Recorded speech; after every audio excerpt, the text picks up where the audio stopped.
सरफराज जाजी के कदमों में गिरकर गिड़गिड़ाता है, आंसू बहाते हुए बार बार कहता है, बहन मुझे माफ़ कर दो, मुझसे बहुत बड़ी गलती हो गई। मगर जाजी का दिल जैसे सख्त हो चुका होता है, वो इसे एक झटके से पीछे धकेल लेती है और गुस्से में चीखकर कहती है, निकल जाओ मेरे घर से, तुम्हारे लिए मेरी ज़िंदगी में कोई जगह नहीं। ये सुनकर सरफराज टूट जाता है और रोता हुआ घर से निकलकर सड़कों पर दरबदर हो जाता है।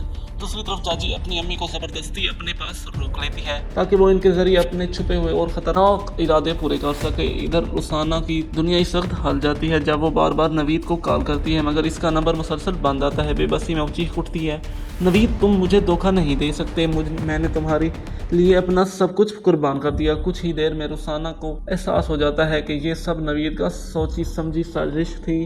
वो अपनी खुशहाल ज़िंदगी खुद अपने हाथों से बर्बाद कर चुकी होती है और अब इसके पास सिर्फ पछतावा रह जाता है। उधर जाजी की दीवानगी शाहजहां के लिए बढ़ जाती है, वो इसे हासिल करने के लिए हर हद पार कर देती है, ताकि आयरा के लिए दिल में भी इसके खिलाफ जहर घोल देती है।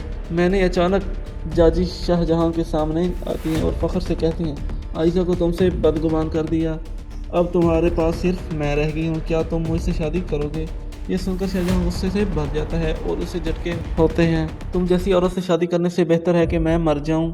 मैं सिर्फ आयदा से मोहब्बत करता हूं और तुमसे नफरत। ये अल्फाज जाजी को अंदर से तोड़ देते हैं। वो रोती हुई अपनी अम्मी के पास जाती है और गुस्से में कहती है, मैंने सारी प्रॉपर्टी आपके नाम कर दी है और अब इस घर में सिर्फ मेरी ही मर्जी चलेगी। ये सुनते ही इसकी अम्मी का सब्र जवाब दे जाता है और वो गुस्से में आकर जाजी को ज़ोरदार थप्पड़ मार देती है। मगर अगले ही लम्हे इनकी तबीयत अचानक बिगड़ जाती है और इन्हें दिल का दौरा पड़ जाता है। वो ज़मीन पर गिर पड़ती है। इसी दौरान आसिया मौका देखकर फ़ौरन शाहजहां के पास पहुंचती है और इसे जाजी के खुफिया कमरे और शीशे के पीछे लगे कैमरों का सारा राज बता देती है। ये सुनकर शाहजहां के होश उड़ जाते हैं कि जाजी इनके हर निजी बात पर नज़र रख रही है थी।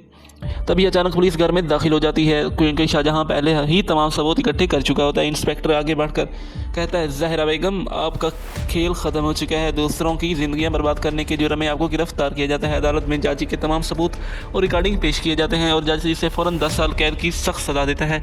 आखिरकार शाहजहां और आयशा के दरमियान सारी गलतफहमियाँ दूर हो जाती हैं और वो एक दूसरे के करीब आ जाते हैं। दोनों एक नई ज़िंदगी शुरू करते हैं और एक नए घर में मुंतकिल हो जाते हैं जहाँ माजी के सारे दुख भुला देते हैं। अब आप क्या सोचते हैं, क्या जाजी की अम्मी को पहले ही सख्त कदम उठाना चाहिए था और क्या नवीद को भी इस जुर्म में सज़ा मिलनी चाहिए थी? अपनी राय ज़रूर बताएं।